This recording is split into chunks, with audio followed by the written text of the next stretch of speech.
இப்போது நான் ஒரு சில விஷயங்கள் பேசணும். நம்மளுடைய வாழ்க்கையில் முக்கியமான ஆதாரம் என்ன? அந்த ஆதாரத்துக்கு நாம் எப்படி முயற்சி பண்ணோம்? அந்த ஆதாரம் என்ன? அந்த ஆதாரம் வாழ்க்கை தான் ஆதாரம். அந்த வாழ்க்கைக்கு ஆதாரம் நம்மளுடைய சிந்தனை, செயலுக்கு தகுந்த மாதிரி தான் நம்மளுடைய வாழ்க்கை பாதை அமையும். இது நான் முதல்ல பேசியிருக்கேன். இப்போ நான் அடுத்தது என்ன சொல்ல வரேன்னு கேட்டால், உங்களுடைய பிறப்பின் ரகசியம். முதல்ல நீங்கள் எங்கே பிறந்திருக்கீங்க, எந்த ஊரில், எந்த இடத்துல, எந்த தேதியில், எந்த நேரம், எந்த வருஷம், அதை சொல்ல வரல. இந்த பூமியில் நாம் ஏதோ ஒரு மூலையில் இருக்கோம். அந்த மூலையில் இருந்துக்கிட்டு இப்போ அடுத்தது நிலைக்கு போகிறதுக்கு நம்ம யோசனை பண்ணுறோம். குழந்தையாக பிறந்தோம், வளர்ந்தோம், 1 வயசு, 2 வயசு, 3 வயசு, 4 வயசு, 5 வயசு, 10 வயசு, 20 வயசு, 30 வயசு, 40 வயசு, 50 வயசு, 60 வயசு, 70 வயசு, அடுத்தது வேற. இதுதான் வாழ்க்கையோட நிலை.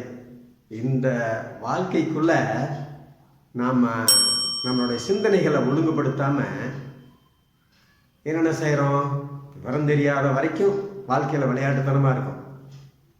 கொஞ்சம் விளையாட்டுங்கிறது சகோதரருக்குள்ள ஒரு அங்கமாக மாறும். சகோதரருக்குள்ள சின்ன சின்ன பிரச்சனைகள் உருவாகும் வளர்ந்ததுக்கப்புறம். அடுத்தது உறவுகளுக்குள்ள சித்தப்பா, சின்னம்மா, பெரியப்பா, பெரியம்மா, மாமா, அத்தை, இது போல் எல்லா உறவுகளுக்குள்ளேயும் அருகில் இருந்தாங்கன்னா அவங்களுக்குள்ள ஒரு நல்ல அந்யோன்யமாக இருந்துட்டால் பிரச்சனை இல்லை. இது அந்யோன்யங்கிறது எல்லா இடத்துலையும் சொல்ல முடியாது. ஒரு சுப நிகழ்ச்சிகளையோ நல்ல காரியங்கள்லையோ இல்லை எந்த நிகழ்ச்சியில் சேரும் போதுமே இவங்கெல்லாம் சேர்ந்துருக்கும் போது தன்னுடைய நிலை நல்நாட்டிக்கிறதுக்காக என்ன வேணாலும் பேசுவாங்க. அந்த பேச்சு எப்படி தெரியுமா இருக்கும்? இன்னொருத்தரை சங்கடப்படுத்தாத வரைக்கும் பிரச்சனை இல்லை. அது அடுத்தவங்களை சங்கடப்படுத்திச்சுன்னா அந்த சங்கடம் இவங்கள தான் சங்கடப்படுத்த நமக்கு புரியாமல் பேசிடுவாங்க. அதனால் வாழ்க்கையில் ரொம்ப சங்கடங்கள் வரும். சரி, இப்போ அதுக்கு வரல. இப்போ நாம் பூமியை பற்றி பேசுகிறோம். பூமி என்ன? இந்த பிரபஞ்சத்தில் ஒரு அங்கம். அந்த அங்கமான பூமியில் நாம் எங்கே இருக்கோம்? ஏதோ ஒரு மூலையில் 700 கோடிக்கு மேலே தாண்டின ஜனத்தொகையில் நாம் ஒரு பங்கு. இந்த பங்காக இருக்கிற நாம் என்ன பண்ணுறோம்? தன்னோட வாழ்க்கையை பற்றி நாம் யோசனை பண்ணாமல் பிறருடைய வாழ்க்கையை பற்றியே யோசனை பண்ணி அவங்கள பற்றி அவதூறு பேசி சங்கடப்படுத்திகிட்டு இருக்கோம். அந்த பூமியோட விளக்கங்கள்லாம் வரும் பாருங்கள், படமாக வரும். இந்த பக்கமாக இந்த பக்கம் வரும். உங்களுக்கு பாருங்கள், நிறைய அதில் உங்களுக்கு தெரியும். இது எதுக்கு காமிக்கிறேன்னா, இந்த காட்சிப்படுத்தும் போது உங்களுக்கு இது ஒரு அதிசயமாகவும் ஆச்சரியமாகவும் இருக்கும். பிரபஞ்சம், அதுக்குள்ளே ஒரு அங்கம் பூமி, பல கிரகங்கள். அந்த கிரகங்கள் கிரகங்களுக்குள்ள அதோட கிரகங்களோட ஆகர்ஷணத்தில் நாம் மாட்டி படிக்கிறோம். இதெல்லாம் இதில் நடக்குது அப்படிங்கிறத தெரியப்படுத்துறதுக்காக இந்த படங்களை உங்களுக்கு போட்டுட்ருக்கேன். பாருங்கள். இன்னும் நீங்கள் இதில் தெரிஞ்சுக்க வேண்டியது என்னென்னு கேட்டால், சாதாரண வாழ்க்கையில் பிறரை சங்கடப்படுத்துகிற மாதிரி வாழ்கிறோம் பாருங்கள், அதுதான் பிரச்சனையே. அது வேண்டாமே. ஏன் பிறரை சங்கடப்படுத்தணும்? நீங்கள் நினச்சிட்டு இருப்பீங்க அடுத்தவங்களை சங்கடப்படுத்தினா அவங்கள சங்கடப்படுத்திட்டு இருக்கிற நாம சந்தோஷமாக இருக்கிறான்ட்டு. அப்படி கிடையவே கிடையாது. நீங்கள் பிறரை சந்தோஷப்படுத்தினா அந்த மூலமாக நீங்கள் சந்தோஷப்படுவீங்கல்ல, அந்த சங்கடப்படுத்துகிற சந்தோஷம் அந்த சங்கடப்படுறவங்கள தான் போய் சேரும். அவங்க வாழ்க்கை நல்லா இருக்கும்.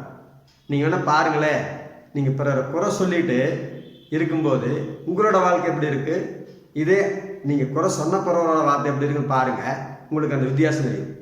இப்போ இந்த பூமியில் ஒரு அங்கன்னு சொன்னேன் இல்லையா? சனி, கோள்கள், செவ்வாய், குரு, சுக்கிரன், இது போன்ற எல்லா கோள்களும் அப்படியே வரும். அதையும் பாருங்கள். இந்த காட்சியை உங்களுக்கு சொல்கிறேன். இது எதுக்கு சொல்ல வரேன்னு கேட்டால், இது நீங்கள் பார்க்கும்போது உங்களுக்கு புதுமையாக இருக்கும். நீங்கள் சிந்திக்கிறதுக்கு ஒரு யோசனை வரதா இருக்கும். என்னன்னு கேட்டால், உங்கள் மனசில் ஒரு நல்ல சிந்தனைகளை வர வைக்கிறதுக்காக இத்தனையும் கொண்டு வரேன். நல்ல சிந்தனைகள் என்னென்ன? உங்கள் வாழ்க்கையை சிரமப்படுத்துறதுக்கு என்ன பண்ணணுமோ அதை பண்ணுங்கள். அதை தான் சொல்லுவேன். நீங்கள் யாருக்காகவும் யாரையும் திருத்த முடியாது, யாரையும் மாற்ற முடியாது. நீங்கள் உங்களுக்காக வாழ்ந்தால் போதும். நீங்கள் உங்களை சரிப்பட்டுக்கிட்டீங்கன்னா போதும். நீங்கள் பாருங்கள், யாராவது உங்களை நீங்கள் சொன்னால் கேட்குறவங்க யாராவது இருக்காங்களா? யாரும் கிடையாது. கேட்குற மாதிரி நடிப்பாங்களோ யாரும் கேட்க மாட்டாங்க. அதே மாதிரி தான் நீங்கள் யாராவது சொன்னால் கேட்க போகிறீங்களா? ஆனால் பகுத்தறிவுன்னு ஒன்று இருந்ததுன்னா சொல்கிறத கேட்டு நீங்கள் யோசனை பண்ணி நடக்கிறவங்களா இருந்தால், ஒரு சிலது இவங்க சொல்கிறது சரியாக இருந்தால் பண்ணலாம் அப்படிங்கிற முடிவுக்கு வந்தீங்கன்னா நீங்கள் அதை புரிஞ்சிருக்கிறவங்கன்னு அர்த்தம். இன்னொருத்தர் சொல்கிறதோட ஒரு பேச்சை கேட்குறவங்களா இருந்தால் நீங்கள் சரியான பாதையை தேர்ந்தெடுக்க தெரிந்தவர்களாக இருக்கலாம் ஓரளவுக்கு. அதுவே முடிவுன்னு சொல்ல வரல, நீங்களும் முடிவு பண்ணுமில்ல. ஆகையினால எதையுமே நிறைய கேளுங்க, நிறைய பாருங்க, நிறைய பேர்த்தோட நல்லவங்களோட பழகுங்க. நல்லவர்கள் உங்கள் அருகிலே இருக்கிறாங்க, அவங்களோட சொல்ல கேளுங்க, அதை யோசனை பண்ணி பாருங்க. இந்த பிரபஞ்சத்தில் நாம் இவ்வளோதான்னு புரிஞ்சுக்குங்க. இது புரிஞ்சுக்கிட்டதுக்கப்புறம் இங்கே வாழ்க்கையை எப்படி அமைச்சிக்கணும்னு யோசனை பண்ணி அதுக்கு தகுந்த மாதிரி உங்கள் செயலை கொண்டு வாங்க. உங்களுடைய எண்ணங்களை மாற்றுங்க. அதுவே உங்களுக்கு நல்ல ஒரு வாழ்க்கை பாதை அமைச்சு கொடுக்கும். இதோட இறைவனோட அருளும் சேரும். உங்களுடைய ஜாதகத்தில், அது ஜாதகம்தான் பெருசுங்கிற மாதிரி நிறைய பேசிகிட்டு இருக்காங்க. ஜாதகமும் உண்மைதான் இல்லைங்கள. ஆனால் அந்த ஜாதகத்தை அடிப்படையாக வச்சே நீங்கள் எல்லாத்தையும் பார்த்துட்டு இருக்க வேண்டாம். ஜாதகம் பார்த்துக்கிறது ஒரு உங்களுடைய நிலையை கொஞ்சம் மாற்றி அமைச்சிக்க. ஆனால் அதுக்குன்னு ஜாதகத்தையே பார்த்துட்டு இருக்கக்கூடாது. இதுதான் நான் நிறைய பேருக்கு சொல்லியிருக்கேன். என்னை பார்க்க வருவாங்க, நிறைய பேர் ஜாதகம் பார்க்க வருவாங்க. அவங்ககிட்ட அது ஒரு சின்ன பிரச்சனைலாம் அடிக்கடி கேட்பாங்க. இதுக்கு என்னங்க பண்ணுறது, காலையில் எழுந்திரிக்கணும், சாயந்தரம் படுக்கணும், இவங்க இந்த மாதிரி குமிஞ்சிக்கிட்டாங்க, நிமிந்துக்கிட்டாங்க, இதுக்கெல்லாம் ஜாதகம் பார்ப்பாங்க. அப்படி பார்க்கக்கூடாது. ஜாதகம் பார்க்கறது ஒரு 3 மாதத்துக்கு ஒருக்கா, ஒரு 6 மாதத்துக்கு ஒருக்கா, ஏதாவது சூழ்நிலை சரியில்லையா அதுக்காக பார்க்கணும். அதை விட்டுட்டு எல்லாருமே ஜாதகம் பார்த்துக்கிட்டே இருந்தால் உங்களுக்கு அது சரி வராது. ஆகையினால வாழ்க்கை உங்கள் வாழ்க்கையில் உங்கள் வாழ்க்கை உங்கள் கையில் தான். யாரையும் மாற்றவும் முடியாது, யாரையும் திருத்தவும் முடியாது. நீங்கள் உங்களை திருத்திங்க. இதே நேரம் நீங்கள் பாருங்க, ஒரு 2 வீலரில் போகும்போதோ இல்லை பஸ்ஸில் போகும்போதோ இல்லை நடந்து போகும்போதோ பிறரை பார்த்தா ஒரு கோபமோ ஒரு ஆத்திரமோ ஒரு இவங்க மட்டும் இப்படி நல்லா இருக்காங்களேங்கிற ஒரு எண்ணமோ வருதுன்னா நம்ம மனநிலை சரியில்லைன்னு அர்த்தம். இதுக்கு ஒரு விளக்கம் சொல்லிட்டா, அதாவது கலையில் ஒருத்தர் வாக்கிங் போயிட்டு இருந்தார். அதனால் வேகமாக போகிறாரு, வேர்த்து விறுவிறுக்க போகிறாரு. வந்துட்டு என்ன பண்ணுறாரு, போயிட்டு இருக்கிறவர் வாக்கிங் போகிறாருன்னு தெரியாமல் ஒருத்தர் வந்தார். என்னங்க அவசரம், ஒரு 2 வீலரில் வந்தவர் நிறுத்தி, ஏங்க அவசரமாக போகணுமா, நான் கூட்டிகிட்டு போடுறேன்னு சொல்லி கேட்குறாரு. அவர் வாக்கிங் போகிற தெருத்துன்னு முடிக்கிறாரு. இது காமெடியாக தான் தெரிஞ்சுது எனக்கு. இப்போ ஏன் சொல்ல வரேன்னு கேட்டால், அடுத்தவர் நிலையை புரிந்து கொள்ளாமல் நடக்கும் காமெடி கூட, அது ஒரு நல்லது கூட காமெடியாக மாறி போயிடுது. அதனால் நீங்கள் யோசனை பண்ணுங்கள், உங்கள் வாழ்க்கை பாதையை அமைத்துக்கொள்ள என்ன செய்யணுமோ அதை செய்யுங்க. நிறைய பேர் இருக்காங்க என்னை போல், என்னை விட மிக சிறந்த அறிவாளிங்க, ரொம்ப சிறந்த வல்லுநர்கள்லாம் இருக்காங்க. யோசனை பண்ணி பேசுகிறவங்க, படித்தவங்க, இவங்களாம் இருக்காங்க. அவங்களுடைய நூல்கள் இருந்தாவோ இல்லை அவங்கள பற்றி தெரிஞ்சாவோ அவங்களுடைய பேச்சு இருந்தாவோ கேளுங்க. இந்த யூடியூப் பெரிய விஷயங்களை செஞ்சுட்டு இருக்கு. அதை நீங்கள் பழகிக்குங்க, பார்த்துக்குங்க.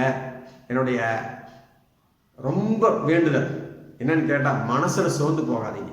எந்த காலத்துலையும் மனசு வந்து போகாதீங்க. வாழ்க்கை இப்படித்தான், எல்லாம் வரும். கஷ்டம், நஷ்டம், இன்பம், துன்பம் சகலமும் வரும். நல்லது கெட்டது எல்லாமே வரத்தான் செய்யும். வந்தால் வாழ்ந்துதான் ஆகும். என்னடா உனக்கு மட்டும் வரலையான்னு கேட்குறீங்களா? எனக்கும் வருது, வாழ்ந்துட்டு தான் இருக்கேன், ஏற்றுக்கிட்டு வாழ்ந்துட்டு தான் இருக்கு. கடந்து போக தெரிஞ்சால் போதும், வேலை முடிஞ்சது. எல்லோருக்கும் வர்றதான் எனக்கும். அனைவருக்கும் நல்ல வாழ்த்து கூறி இந்த வீடியோ பார்த்தமைக்கு நன்றி. என்னுடைய சேனலை சப்ஸ்கிரைப் பண்ணுங்கள், ஷேர் பண்ணுங்கள், கமெண்ட் பண்ணுங்கள். உங்களை நான் எல்லா நேரமும் தொடர்பு கொள்கிறேன். என்னுடைய நம்பர் இருக்குது, பார்த்துக்குங்க. எப்போனா தொடர்பு கொண்டுக்குங்க. நன்றி, வணக்கம். பிரபஞ்சத்துடன் தொடர்பு கொண்டு நல்லா வாழுங்க. நன்றி.